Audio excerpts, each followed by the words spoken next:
안녕하세요. 더 나은 삶입니다. 2020년 올해는 미국의 대통령 선거가 있는 해입니다. 미국 대통령의 영향력은 굳이 말로 표현하지 않아도 누구나 잘 알고 있으실 텐데요. 미국의 정치는 거대 양당 체제로 공화당과 민주당으로 나뉘어져 있고 이들이 절대적인 다수를 차지하고 있습니다. 공화당은 미국의 가장 큰 보수주의 우익 정당입니다. 개인, 작은 정부, 미국 역사의 가치와 전통 존중 등을 강조합니다. 큰 정부가 개인의 자유를 침해하고 정부가 부과하는 제약들이 작아지기를 바랍니다. 현재의 미국의 집권당이기도 합니다. 민주당은 사회자유주의 중도 좌익 정당입니다. 진보주의적 색채를 띠고 있으며 그렇다고 사회주의는 절대 아닙니다. 공화당과는 반대로 큰 정부를 추구하는 경향이 큽니다. 어찌됐든 양당 체제다 보니 각 당내에서 정치인들이 추구하는 가치와 성향의 스펙트럼은 엄청 다양합니다.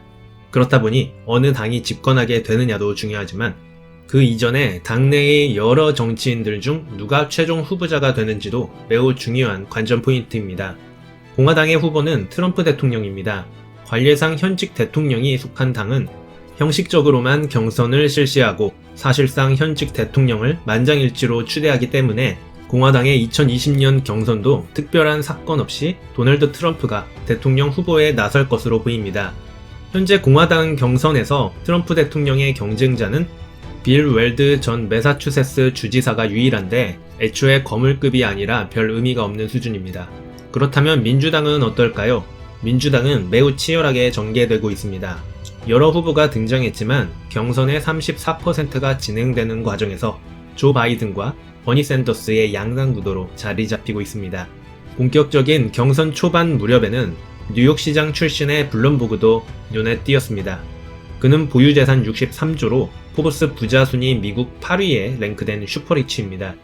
트럼프를 반드시 이기겠다며 출마했습니다.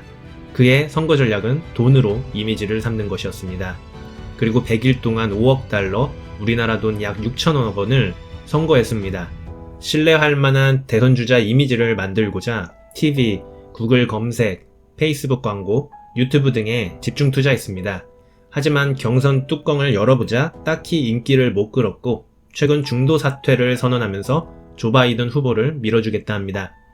그렇다면 민주당의 두 후보 조 바이든과 버니 샌더스의 주요 정책과 성향에 대해 알아보겠습니다. 먼저 조 바이든입니다. 그는 변호사 출신으로 뉴캐슬 군의회 의원으로 선출되어 공직 활동을 시작했습니다. 29살의 젊은 나이에 민주당 소속으로 상원 의원에 당선됩니다. 당시 최연소 상원 의원으로 기록됩니다. 그는 35년간 상원 의원으로 재직하였으며 특히 외교위원회와 법사위원회에서 활동하였기에 외교, 국방, 법률 분야의 전문가로 명성을 떨칩니다. 그는 경험은 풍부했으나 과거 대통령 경선에서는 버락 오바마와 힐러리 클린턴에 밀렸습니다.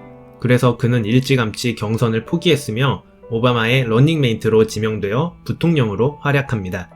당시 오바마의 취약 분야인 외교, 국방 분야의 약점을 보완할 수 있을 것이라는 분석이 있었습니다.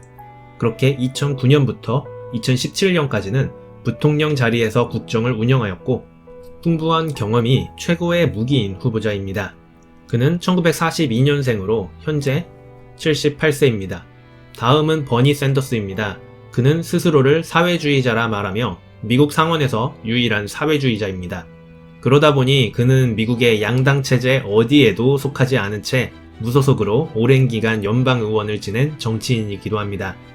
그는 대통령 선거철이 다가오면 민주당에 입당하여 경선을 치르고 있으며 지난 대선이었던 2016년에는 민주당 경선에 참여하여 힐러리와 한판 승부를 벌였고 돌풍을 일으키면서 자신의 이름을 알렸습니다. 그의 나이는 1941년생으로 현재 79세입니다. 참고로 트럼프의 나이는 1946년생으로 42년생인 조 바이든과 41년생인 버니 샌더슨보다 젊습니다. 그렇다면 사안별로 각 후보자의 입장은 어떠한지 살펴보도록 하겠습니다. 먼저 경제 분야입니다. 조 바이든은 중도적인 후보입니다.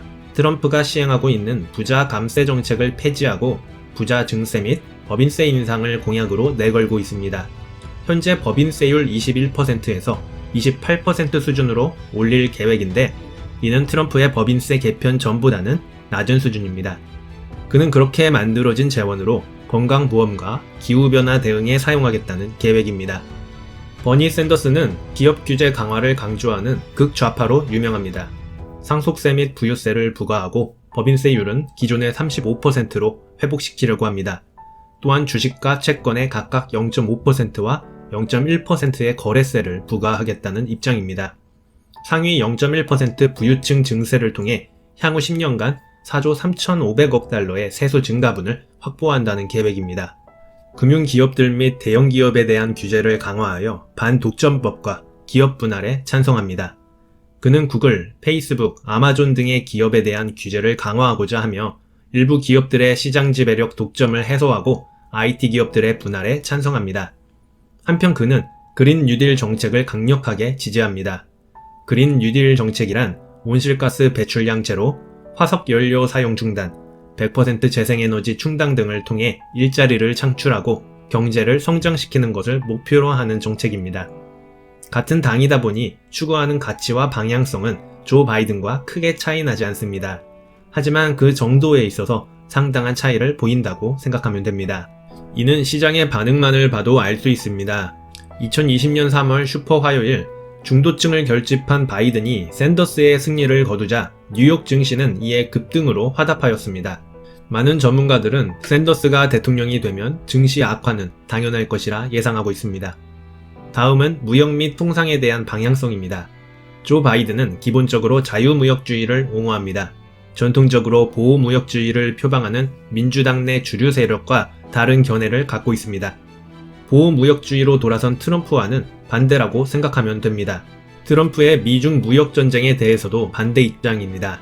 중국에 대한 관세 부과 조치가 미국의 농가, 제조업자 및 소비자들에게 더 큰 피해를 입혔다고 주장합니다.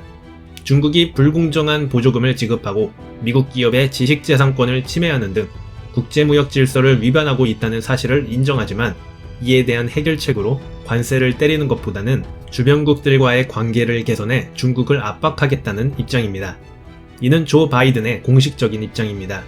그는 친중 정치인으로 분류되기도 합니다. 그가 중국을 방문한 지 10일 뒤 그의 아들 헌터 바이든은 중국 공산당 소유의 중국인민은행으로부터 15억 달러 규모의 사모펀드 자금을 유치했는데요. 그의 아들은 사모펀드 운용 경력이 전무함에도 차이나머니를 유치하는 데 성공했다는 점에서 바이든이 친중 정치인이 아니냐는 의혹이 불거진 바 있습니다. 한편 버니 샌더스는 보호무역주의를 표방하며 중국의 불공정 무역 정책에 강경하게 맞서야 한다고 말합니다. 그렇습니다. 트럼프의 노선과 유사합니다. 미국 내 일자리가 감소한 이유가 중국과 같은 제조국가 때문이라고 생각하고 미국 내 일자리가 많아져야 한다고 주장합니다. 중국에 대해 강경 정책을 고수할 것을 주장하고 있으며 중국을 환율 조작국으로 지정할 것을 요구합니다. 다음은 한반도 지정학적 문제에 대한 입장입니다. 조 바이든은 북핵 문제에 대해 외교적으로 해결하겠다는 입장입니다. 동맹국들 그리고 중국 등 다른 나라들과 함께 지속적인 조율을 할 것이며 트럼프 대통령의 탑다운 방식이 아닌 실무 협상과 다자 조율을 강조합니다. 그러면서 자기 자신이 대통령이 되면 김정은과 러브레터를 주고받는 짓은 하지 않을 것이라 말합니다. 또 지속적으로 김정은을 폭군이나 독재자로 지칭하고 있기에 북한에서도 그에 대한 심기가 불편합니다.